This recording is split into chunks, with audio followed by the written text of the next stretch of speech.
지난 시간에는 복음을 듣고 하나님을 믿는 사람들 중에도 자기를 파괴하고 관계를 파괴하고 공동체를 파괴하고 하는 분들이 있다고 말씀을 드렸죠.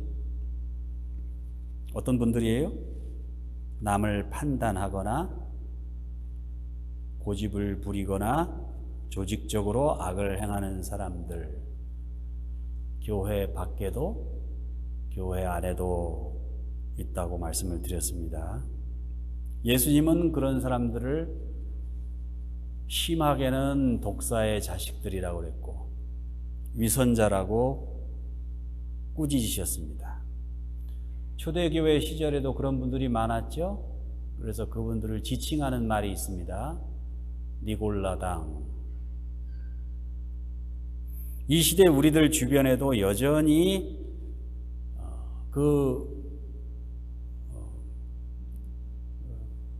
말은 다르지만 여러 가지 형태로 그런 분들이 존재하는데, 율법주의라는 이름으로 교회사에는 늘 자리를 잡고 있었어요. 오늘 본문에 보니까 그 율법주의자들에 대해서 경고의 메시지가 나옵니다. 그렇다면 그 율법주의가 과연 뭔가? 혹시 내가 믿음이 있다고는 하는데 내가 율법주의자는 아닐까? 이런 내용에 대해서 다음과 같이 묵상해 보시겠습니다. 첫 번째로는 율법주의 혹은 율법주의자의 특징은 아는 거하고 행동하는 거하고 다르다는 겁니다. 17절에 보세요. 내가 율법을 의지하며. 자, 율법주의자들은 율법을 의지하죠. 율법을 많이 아는 걸 중요시하게 생각합니다. 18절 보면 하나님의 뜻을 알고. 율법주의자들의 특징이 뭐예요? 하나님의 뜻을 누구보다도 잘 안다고 생각한단 말이죠. 19절에서 20절에 보니까 또 율법에 있는 지식과 진리의 규모를 가진 자로서 어리석은 자의 훈도여 어린아이의 선생이라고 스스로 믿으니. 자, 율법주의자들은 자신은 가르치고 다른 사람들은 나한테 배워야 된다고 생각합니다. 다른 사람들은 학생이에요. 나는 선생이고. 근데 예수님은 선생이 되지 말라고 그랬잖아요. 제가 잘 아는 분 중에 서울대학교 법학과를 나오신 분이 있어요. 아니, 서울대 법학과를 나왔으니까 얼마나 자부심이 대단합니까? 직장에 딱 들어갔는데 바로 위에 과장님은 이류대학을 나오고 부장님은 삼류대학을 나오고 사장님은 고등학교밖에 안 나왔어요. 그것도 이상해. 공부를 못 하신 것 같아. 내가 이런 회사에서 뭘 배워? 나보다 못한 사람들이 다 내 위에 있는데. 아니, 그렇게 직장을 옮기는 거예요. 서울대학을 나왔으니까 오라는 데는 있지요. 나보다 못한 사람들이 서울대 법대를 나온 나한테 이래라 저래라. 이렇게 생각을 하니까 회사 생활에 적응을 못해요. 아내도 명문대학을 나왔어요. 다 아는 명문대학. 그런데 아내는 가사를 해야 되고 그러다 보니까, 근데 이제 생계는 막막하고 남편이 적응을 못하고 그냥 한 달쯤 다니다가 뛰쳐나오고 하니까. 그래서 그 부인은 야쿠르트 배달을 했습니다. 야쿠르트 배달. 지금도 야쿠르트가 있는지 모르겠네요. 그 남편이 이제 10수년을 집에서 하루 종일 텔레비 봐요. 그 텔레비를 보다가 그 텔레비에 이제 어떤 검사가 나오면 저 녀석 내가 학교 다닐 때 저거 내 가방 들고 다니던 녀석인데, 어떤 국회의원이 나오면 저 녀석 저거 내 발밑에 있던 녀석인데 요새는 잘 나가네 저거. 서울대 법대를 나왔으니까 공부는 좀 했지요. 다른 사람들에 비해서 뭐 조금 더 알 수 있을지 모르겠습니다. 근데 어쨌다는 거예요? 그가 아는 지식이 얼마나 많은가가 중요한 게 아니라 그 지식을 가지고 얼만큼 가정을 위해, 이웃을 위해, 우리 인류를 위해 기여할 수 있느냐, 그게 중요한 거잖아요. 학교 문턱에는 안 가봤어도 인류를 위해서 기여한다면 그 사람이 더 많이 아는 거죠. 아는 만큼 행동하지 않으면 자신이 아는 것을 자신의 삶 속에 발휘하지 못한다면 안다는 것은 아무 의미가 없습니다.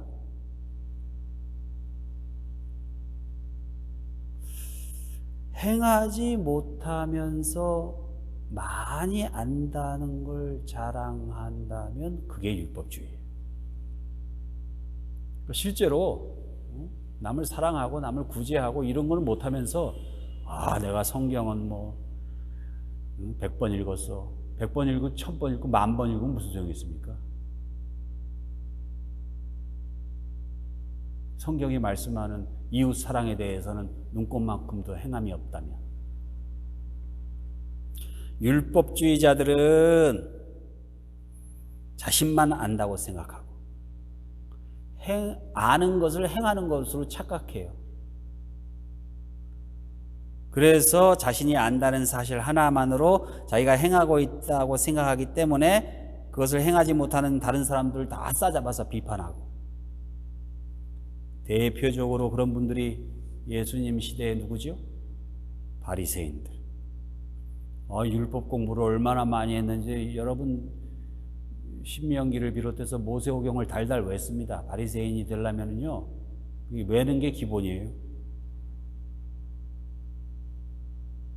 그러니까 성경을 그렇게 많이 외니까 글도 모르는 사람들, 잘 외지 못하고 좀 이렇게 기억력이 좀 모자란 사람들은 저것들 그런 사람들을 암하레츠, 저것들은 어둠의 자식들, 땅의 자식들 이렇게 불렀습니다. 그러나 그렇게 다른 사람들을 무시하고 멸시하는 것, 그것이 모세의 율법에도 금하고 있다는 것.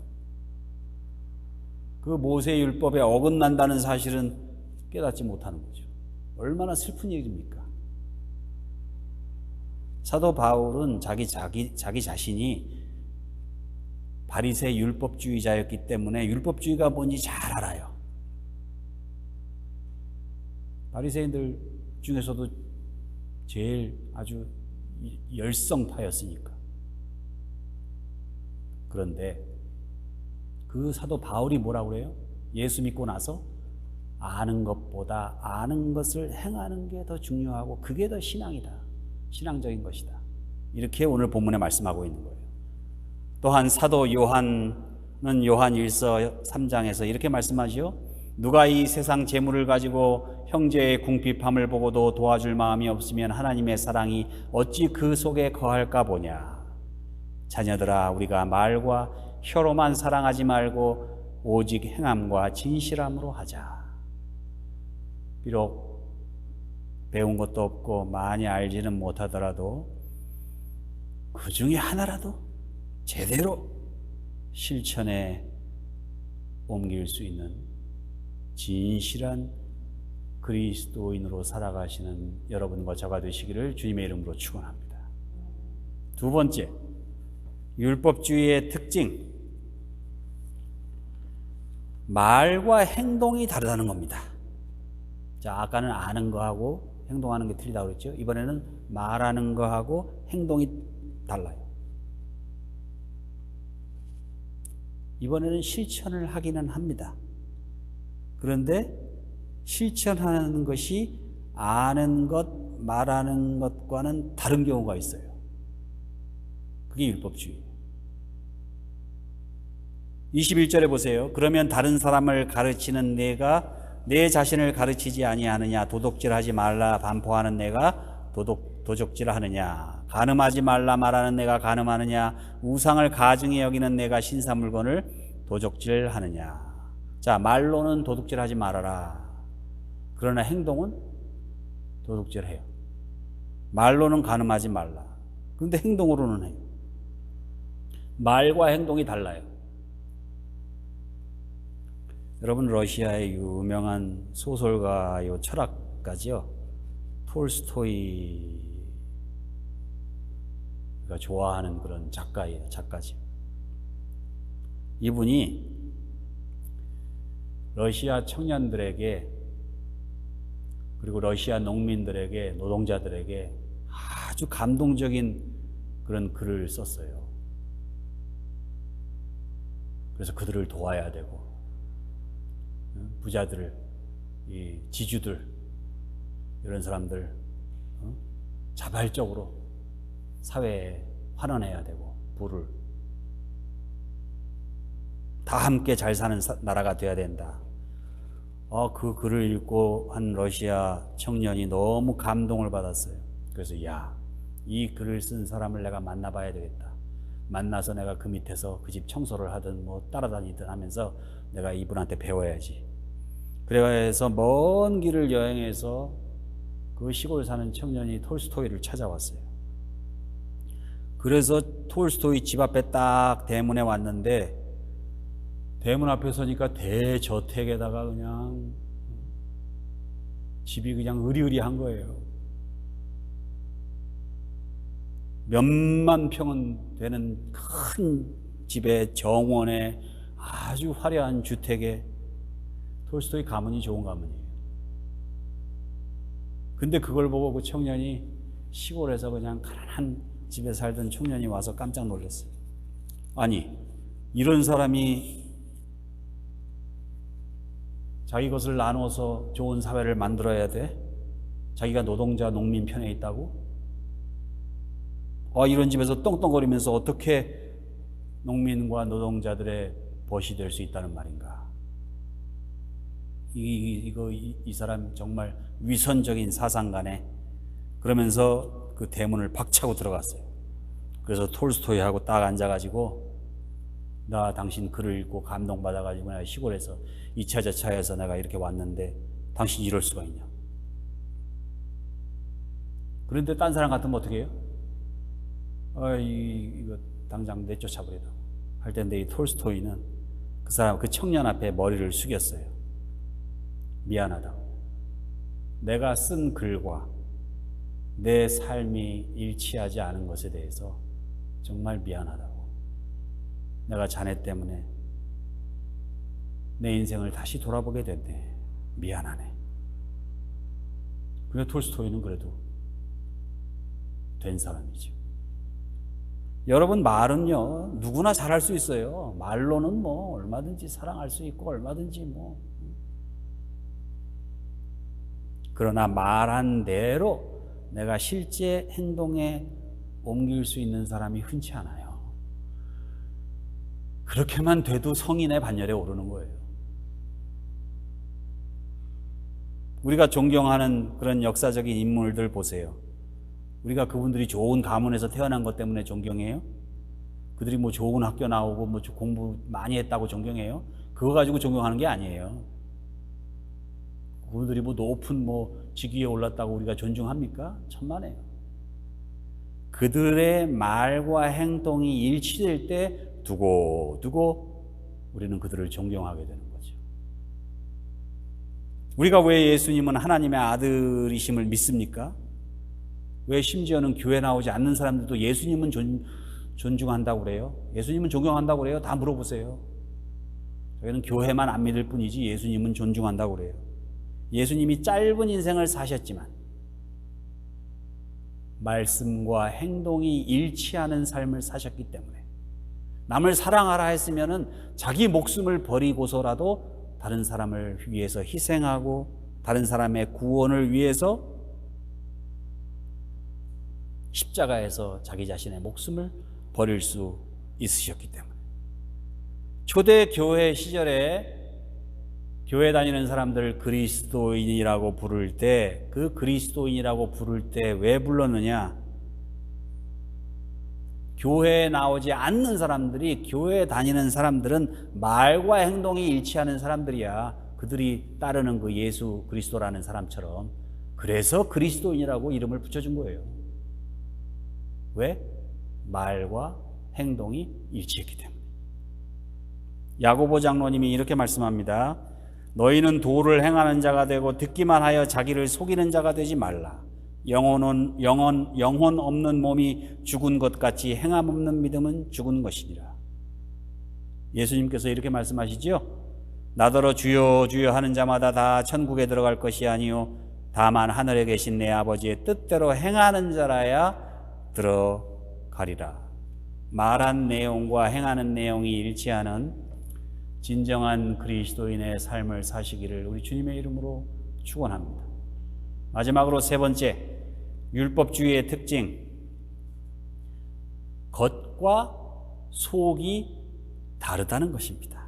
28절 29절에 보면 대저 표면적 유대인이 아니요 표면적 육신의 할례가 아니라 오직 이면적 유대인이며 할례는 마음에 할지니. 자, 겉으로는 유대인이에요. 오직 하나님 한 분, 여호와 하나님 한 분만을 믿고 따르는 진실한 유대인. 그런데 속으로는 자기가 유대인이라는 것은 자랑하고 돌아다니면서 실제로는 자기가 편한 대로, 자기 욕망대로, 자기 이익대로 골고루 그렇게 이렇게 믿으면서 살아가는, 실제로는 이방인. 겉으로는 난지 8일 만에 표피를 베는 할례를 행한 표면적 유대인. 그러나 속으로는 교만할 대로 교만한, 차라리 이방인들보다도 더 위선적이고 불신앙적인 무할례 이방인. 여러분, 우리들의 신앙생활이 때로 그럴 때가 있죠. 제가 우리 아이들을 키우면서 지금 이렇게 돌아보면 제가 후회하는 게 많습니다. 문득문득 생각날 때가 있어요. 아이들이 자기네들끼리 이렇게 어쩌다가 한마디 단어 하나 이렇게 서로 얘기하고 할 때 제 뇌를 스치고 지나가는 그런 일들이 많아요. 예를 들어서 학교에서 시험을 잘 치러가지고 좋은 성적을 받아오거든요. 우리 애들이 공부 좀 했어요. 좋은 성적을 받아오면 뭐 아너 스튜던트 뭐 이런 거 있잖아요. 그러면 참 잘했다, 야 수고했다, 이렇게 칭찬을 했는데, 교회에서 성경 암송대회, 뭐 성경 퀴즈대회 이런 데서 상품 받아오면 제가 뭘 했냐면은, 아이 그러면 아버지가 목사인데 그 정도는 해야지. 이거밖에 못했어. 그러다 보니까 아이들 생각에는요, 학교에서 공부를 잘해가지고 오니까 칭찬을 받는데 교회에서는 뭐 잘해도 그냥 혼나지 않으면 다행이에요. 그러니까 본의 아니게 교회를 시시하게 생각하는 경향이 생긴 거예요. 제가 세월이 지나놓고 보니까.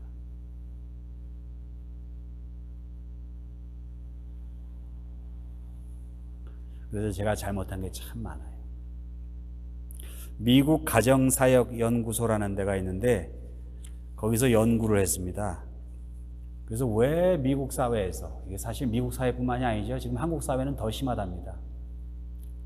왜 자녀들이 집에서 이제 부모가 나가라고 그러면 할 수 없이 나오다가 왜 이제 독립을 하고 학교에 가고 직장을 가고 그러면 왜 교회를 떠나게 되는가, 그 이유를 조사했어요. 그랬더니 그 이유를 한 10가지로 결론을 내렸거든요. 근데 그게 뭐냐면 다 그 10가지가 전부 다 부모 때문이에요.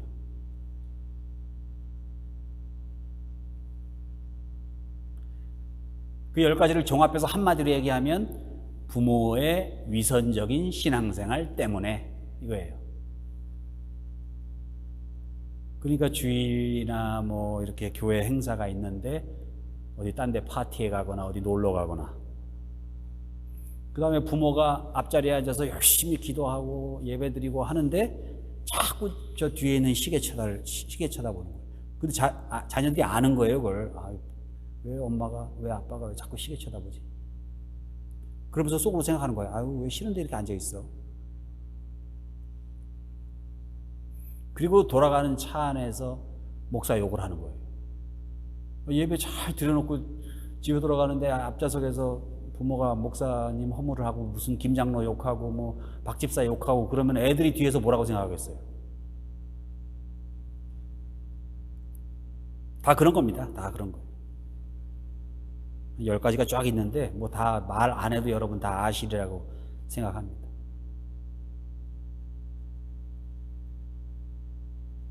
겉과 속이 다른 걸 본 거예요. 이따금 그러면 모르는데 그냥 항상 보는 거예요. 그러니 교회에 나갈 가치를 못 느끼는 거예요. 의미를.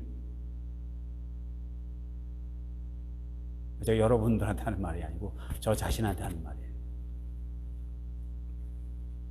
어느 임금님이 백성들에게 꽃씨를 쫙 나눠줬어요. 그래서 자, 이 꽃씨를 심고 가을에 그 꽃씨에서 이제 나온 그 수확물을 심사해서 상을 주겠다. 그랬더니 백성들이 임금님이 주는 상을 받으려고 그 씨앗을 가지고 그냥 있는 정성 없는 정성 그냥 잠잘 때도 옆에 끼고 자고 그러면서 그냥 보살피는 거예요. 그런데 꽃이 안 펴요. 새싹이 어디 갔나? 그냥 아침마다 그냥 밤에 자다가도 일어나서 새싹이 났나 보는데 새싹이 안 나요. 근데 가을이 점점 다가오고 있어요. 할 수 없이 백성들이 너도 나도 다 꽃집에 가가지고 제일 화려하고 제일 싱싱하고 잘 핀 꽃을 사다가 임금님한테 받아온 화분에다가 심었어요. 이제 심사하는 날이 됐어요. 쫙 백성들이 그냥 아름다운 꽃을 쫙 가지고 다 나왔는데 임금님이 쓱 지나가는데 아무리 화려한 꽃도 그냥 쓱 보고 지나가는 거예요. 쓱 보고 지나가는데 어떤 소년이 아무것도 피지 않은 빈 저기 화분을 이렇게 내밀면서 고개를 푹 숙이고 임금님, 저는 죽을 죄를 졌습니다. 임금님이 주신 꽃씨를 정성을 다했지만은 제가 가지고 온 건 이렇게밖에 할 수 없었습니다. 그랬을 때 왕이 뭐라고 그럽니까? 이야, 너야말로 정말 좋은 결실을 맺었구나. 네 화분이 제일 아름답구나. 어떻게 된 걸까요? 왕이 처음부터 장작불에 달달달달달 볶은 꽃씨를 나눠준 거예요. 여러분, 우리들의 신앙이라는 게 그런 거예요. 비록 내가 최선을 다했어요. 아무것도 거두지 못했어요. 그러나 끝까지 진실하고 끝까지 정직하고 노력은 했지만은 아무 꽃도 열매도 없는 화분을 달랑 들고 왕 앞에 부끄러운 모습으로 섰던 그 소년처럼 그렇게 우리들 신앙생활도 위선과 허영 이런 거 싹 걷어버리고 겉과 속이 일치하는 그런 진실무망함으로 하나님 앞에 서실 수 있는 여러분과 저가 되시기를 우리 주님의 이름으로 축원합니다.